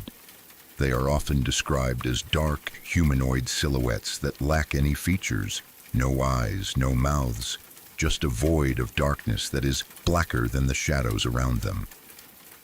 They are known to stand at the edges of rooms, watching people while they sleep, and in some cultures they are seen as harbingers of bad luck or entities that feed on fear. But in my case, they weren't just watching, they were touching. The idea of these dark, faceless things reaching out from the void to tickle the feet of a helpless child is a level of malice that is hard to wrap your head around. It wasn't a violent attack, but a violation of a sanctuary, a way to let me know that I was never truly alone. The fact that I was calm while telling my mother about them is what haunts me the most. It suggests a form of psychological manipulation, as if the shadow people were able to suppress my fear so that I wouldn't scream and alert my parents. If they could control my emotions at 3 years old, what else could they have done? It makes me wonder if they were there on other nights that I don't remember at all. Was the tickling just the beginning? Were they standing in the corners of my room every single night, watching me grow and waiting for me to notice them? The boogeyman I was so afraid of was a fantasy, but the shadow people were a reality that I lived with, whether I knew it or not. As I've gotten older, I've spoken to other people who have had similar experiences with shadow entities. Many of them describe the same feeling of being watched, the same cold drafts, and sometimes the same physical touch. It's a global phenomenon that transcends culture and age. But the specific detail of tickling is something I've rarely heard, and it adds a bizarre, almost mocking quality to the encounter. It's as if they were playing with me, treating me like a toy or a pet. There is a profound sense of helplessness in knowing that your own home, the place where you are supposed to be most protected, was open to these visitors. I often think about that old bedroom and the layout of the house. My bed was positioned right across from the closet, and the door was usually left a crack open so the light from the hallway could peek in. I used to think the light was my friend, but now I realize that it only made the shadows in the room look deeper and more defined. The space at the foot of my bed was a dark well where the hallway light couldn't reach, and that is exactly where the entities would have stood. I imagined them standing there in a row, their long, thin arms reaching over the footboard to find my feet. The thought of those dark shapes leaning over a sleeping child is enough to make me want to keep the lights on even now. My mom didn't know what to do when I told her. She said she checked the room, looked under the bed, and even moved the furniture, but she never found anything. She tried to convince herself that I was just a weird kid, but she said she never forgot the look in my eyes that morning. I was too calm, too certain of what I had seen. She eventually started leaving a radio on in my room, or a brighter nightlight, but the feeling of the room never truly changed. It always felt like there was a third or fourth presence in the air, a weight that shouldn't have been there. The tickle is a sensory memory that I can still trigger if I think about it too much. It's a very specific feeling, not the warm, friendly tickle of a parent, but something sharp and cold. It's the feeling of something that doesn't have skin or warmth. It's a mechanical, repetitive motion that serves no purpose other than to disturb. Whenever I feel a stray hair or a draft on my feet at night, I have to fight the urge to sit up and scream. The trauma of that night at 4 years old is still there, buried under layers of adulthood, but never truly gone. I wonder why they chose me, or if they choose every child and most of us just forget.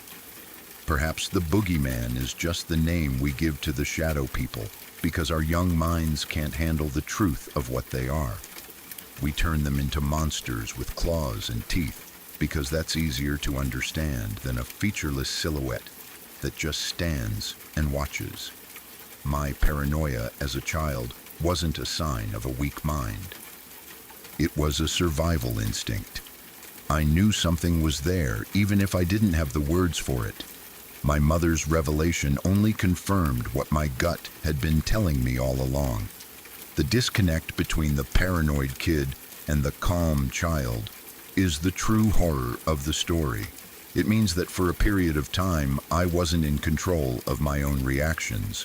Something had stepped into my room and rewritten my emotions, turning my terror into a placid acceptance. That is a violation of the soul that is far worse than any physical tickle. It suggests that the shadow people are not just observers, but manipulators who can move through our world and our minds with ease. They are the ultimate intruders, the ones who don't need to break a window or pick a lock to get inside. I've since moved out of that house, and the family that lives there now has their own young children.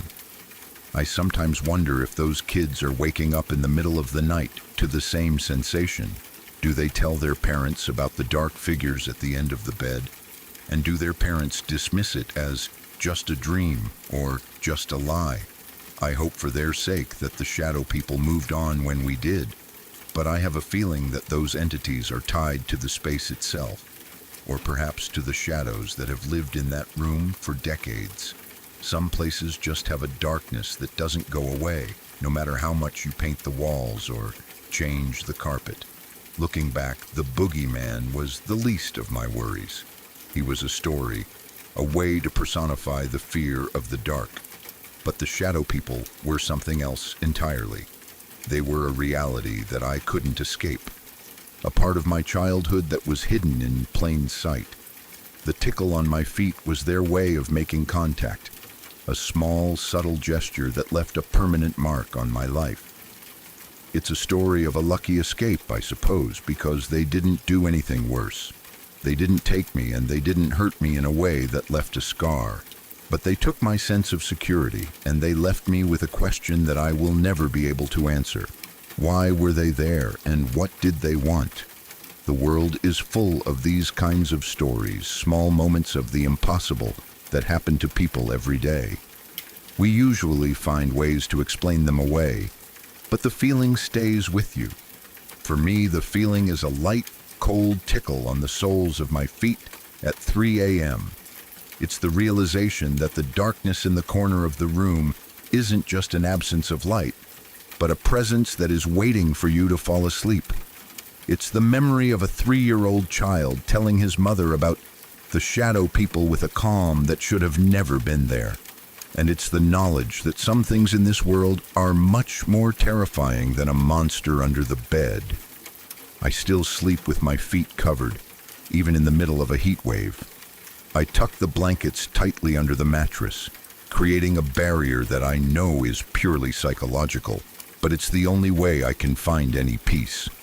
I don't like to have my feet exposed to the air of a dark room, because I know what's waiting in the shadows. I know that the tickling could start again at any moment, and this time I might not be so calm. The fucked up stuff that people talk about isn't always a violent crime or a tragic accident. Sometimes it's just the realization that you've been sharing your life with something that isn't human. The shadow people remain a mystery to me, a dark chapter in the book of my life that I can't quite close. I hope that by sharing this, it serves as a reminder that children's fears are often based on a reality that we as adults have forgotten how to see. When a child tells you there is something in their room, believe them. Don't tell them they're lying, and don't tell them it's just a dream. Because for that child, the terror is real, and the shadow in the corner might just be reaching out to touch them. My survival was a matter of growing up and moving away, but the boy I was is still sitting in that dark room, feeling the cold points of fingers on his feet. I carry him with me, a silent witness to a night that changed everything. The boogeyman never got me, but the shadow people did something much more subtle and much more permanent. They taught me that the world is a place of light and shadow, and that sometimes the shadows have a life of their own. And that, more than anything else, is the true meaning of horror.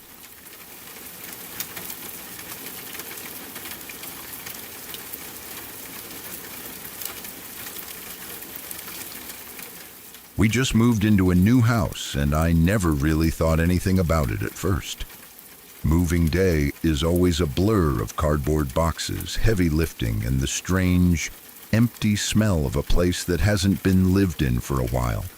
You want to believe that a new house is a fresh start, a clean slate where you can build new memories. But houses have a way of holding on to things that we can't see. This place was different. It was an older building with high ceilings and narrow hallways that seemed to swallow the light, even in the middle of the afternoon. On that very first day, while the sun was still up and we were busy unpacking the essentials, I started hearing things. They were small noises at first, the sound of a floorboard creaking in an empty room, or a soft thud coming from the attic. I told myself it was just the house settling into the ground or the wood expanding in the heat. I dismissed it as my mind playing tricks on me because I was in a new and unfamiliar environment. We all do that. We tell ourselves logical lies to keep the fear at bay because the alternative is too terrifying to handle. So the next day comes around and the house felt even heavier. I was in a bit of a transition period because I was getting ready to transfer to a new school. Since the paperwork was still being processed, I didn't have to go to classes yet, which meant I was home alone for about a week or two while my mom was at work. Being alone in a new house is a specialized kind of loneliness. You haven't learned the language of the building yet. You don't know which sounds are normal and which ones are warnings. I spent most of my time in the kitchen or the living room, trying to make the place feel like home. I was sitting at the kitchen table eating some lunch and playing on my phone. I think I was deep into a game of Clash of Clans, focusing on my base and trying to ignore the silence that seemed to be pressing in on the walls. It was a normal, bright afternoon, and the sun was streaming through the window, but I couldn't shake the feeling that I was being watched from the dark mouth of the hallway. I was just chilling and eating, totally absorbed in my game, when something impossible happened. I looked down at the top of my phone screen and my heart skipped a beat. My battery was at 92% just a minute ago, but as I watched, the numbers started to tumble. It was like a countdown. In a matter of seconds, the charge went from 92% all the way down to 15%. I checked the charging port and looked for any apps that might be draining the power, but there was nothing. The phone felt ice cold in my hand, as if all the energy and heat had been sucked out of it by something in the room. In the world of the paranormal, people often say that spirits or entities need energy to manifest, and they will pull that energy from whatever is closest. Batteries, lights, or even the heat in the air. I felt a sudden, sharp drop in the temperature around me, and the sunlight hitting the table seemed to turn gray and weak. After this happened, maybe 5 seconds later, I felt a sensation that I will never forget. It started as a dull heat on the back of my neck, which quickly turned into a sharp, stinging pain. It felt like someone had taken a hot wire and dragged it across my skin. I gasped and dropped my phone on the table, my hand flying up to touch the back of my neck. I expected to feel a bug or perhaps a sharp piece of jewelry that had caught on my shirt, but there was nothing there. The skin was hot and pulsing with a raw, angry energy. I got terrified, the kind of fear that makes your vision go blurry and your knees feel like water. I ran to the bathroom down the hall, my footsteps sounding like thunder in the silent house, and I stood in front of the mirror. I tilted my head and pulled down the collar of my shirt, and what I saw made me want to scream. There were 3 distinct red claw marks etched into the skin of my neck. They weren't shallow scratches, they were deep, raised welts that looked like they had been made by something with long, sharp talons. The marks were perfectly parallel, starting just below my hairline and trailing down toward my shoulder.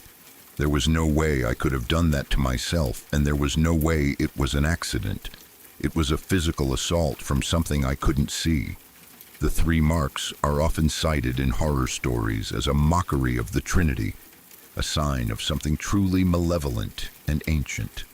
I stood there in the bathroom staring at my own reflection, realizing that I was sharing this new house with something that didn't want me there. I stayed in that bathroom for a long time, afraid to walk back out into the hallway. I felt like if I stepped through the door, I would find whatever had scratched me standing right there, waiting to finish what it had started. I didn't tell my mom when she got home. I didn't want her to think I was crazy, and I didn't want to ruin the excitement she had for our new home. I just wore hoodies and kept my hair down to hide the marks. This is getting long, but to cut it short, the house didn't get any better. The noises became louder and more frequent. My mom started to notice them too. She would wake up in the middle of the night and ask me if I had been walking around, even though I had been tucked under my covers, too afraid to even move. She started hearing her name being whispered from empty rooms and the sound of heavy furniture being dragged across the floor in the middle of the night. We moved out fast after that. It only took about a month before the house broke my mom's spirit. She came into my room one morning looking pale and exhausted and told me that we were leaving. She didn't go into detail about what she had seen or heard that finally pushed her over the edge, but I could see the terror in her eyes. It was the same terror I had been carrying since that afternoon in the kitchen. We packed our things in a matter of days, leaving some of our furniture behind just to get out faster. We never looked back, and we never spoke about that house again. No one knows about the scratch or the phone battery except me. I've kept it as a secret burden, a dark memory that I revisit whenever I find myself in a new, quiet building.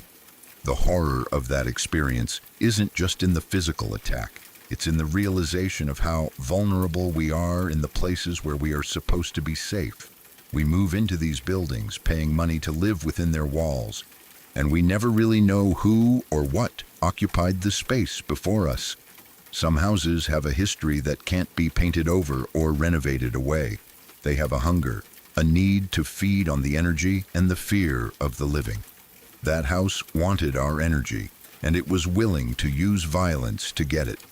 The 3 claw marks eventually faded into thin white scars, but the mark it left on my mind is permanent. I still check my phone battery every few minutes, and I still get a chill on the back of my neck whenever a room gets too quiet. I sometimes wonder what would have happened if we had stayed, if the entity was bold enough to scratch me in broad daylight while I was just sitting in the kitchen.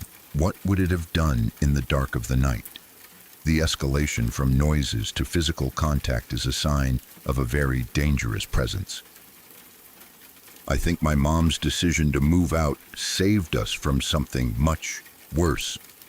She might not have seen the marks on my neck, but she felt the same darkness that I did. It was a silent agreement between us, a knowledge that the house was a predator and we were the prey. We escaped, but I often think about the people who moved in after us. Do they hear the noises? Does their phone battery die in seconds? Or were we targeted because we were new, a fresh source of energy for something that had been starving in the dark? The silence of a new house is never truly silent. If you listen closely, you can hear the heartbeat of the building. Most houses have a peaceful rhythm, but that place had a jagged, angry pulse. It felt like the walls were closing in, like the hallways were stretching, and like the shadows were detachments of a single, massive entity that lived in the foundation. I learned that day that you should always trust your instincts. If a place feels wrong the moment you step inside, it probably is. Your gut knows things that your logical brain tries to ignore. My gut told me to run on day one, and I wish I had listened before I felt those cold claws on my skin. I've lived in several houses since then, and I always make sure to do a bit of a ritual when I move in. I walk through every room, I open every closet, and I let the house know that I am there with respect, but with boundaries. I haven't had another experience like that, but I know the possibility is always there. The world is full of these thin spots where something else can reach through and touch us. For me, that thin spot was a kitchen table and a game on my phone. It was an ordinary moment that turned into a scene from a nightmare. The scars are a reminder that the paranormal isn't just a story or a movie. It's a reality that can leave physical proof on your body. No one knows why some houses are haunted and others aren't. Maybe it's the land they are built on, or maybe it's the events that happened within the walls. All I know is that some places are just wrong. They feel like they are mourning or like they are angry. The house we moved into was definitely angry. It didn't want a new family. It didn't want the noise and the light of a living household. It wanted the silence and the dark. By scratching me, it was marking its territory, letting me know that I was an intruder in a space that belonged to it. I still have the phone I used that day, but I never use it. I keep it in a drawer. A dead piece of technology that reminds me of the day the energy was stolen from me. The move was a frantic, desperate thing. We didn't care about the security deposit or the logistics of a new lease. We just wanted to be away from those hallways and those noises. I remember the last time I walked out the front door. I didn't look back, but I felt a gaze on my back that was so heavy it almost made me trip. I knew it was standing in the window, watching us leave, perhaps already waiting for the next unsuspecting family to bring their boxes and their lives into its reach. It's a specialized kind of horror to know that a building is alive and that it hates you. It changes the way you look at every structure you enter for the rest of your life. I hope my mom has found some peace. She never mentions the move or the house, but I see the way she reacts to sudden noises now. She's more jumpy, more prone to checking the locks and the windows. We both carry the trauma of that month, a shared secret that we don't have the words to discuss. Maybe one day we will sit down and talk about what we heard and felt, but for now the silence is our way of coping. We are safe now, but the knowledge that such things exist is a burden that never truly goes away. You can leave a house, but you can't leave the memory of what happened inside it. The 3 claw marks are gone now, lost in the natural texture of my skin, but I can still feel the heat of them when I get stressed. It's like a phantom pain, a reminder from the shadows that they are still there, just on the other side of the veil. I am much more careful with my life now. I don't go looking for scares, and I don't explore abandoned places. I've had my encounter with the unknown, and that was enough for one lifetime. The joyful life I tried to build in that house was destroyed in a matter of seconds, replaced by a reality that is much darker and more complicated than I ever imagined. If you ever move into a new place and you start hearing noises, don't just dismiss them. Pay attention to your surroundings. Watch your electronics. And if you feel a sudden drop in temperature, don't wait for something to touch you. Listen to the house. It might be telling you to leave while you still can. We were lucky to get out when we did, but not everyone is. Some people stay, trying to find a logical explanation until it's too late. The fucked up stuff in the world is real, and it doesn't need a reason to target you. It just needs an opportunity. The story of the new house is one that I'll probably keep to myself for a long time. It's too personal, too raw, and too unbelievable for most people to handle. But it's the truth. It's a part of who I am and a part of how I see the world. I am a survivor of a house that tried to claim me, and I will never take my safety for granted again. The next time you walk into a new room and the air feels a bit too cold, or you hear a creak that doesn't sound like wood, remember me. Remember the 92% battery that vanished in seconds and the 3 marks that appeared out of thin air. And then do yourself a favor. Walk back out the door.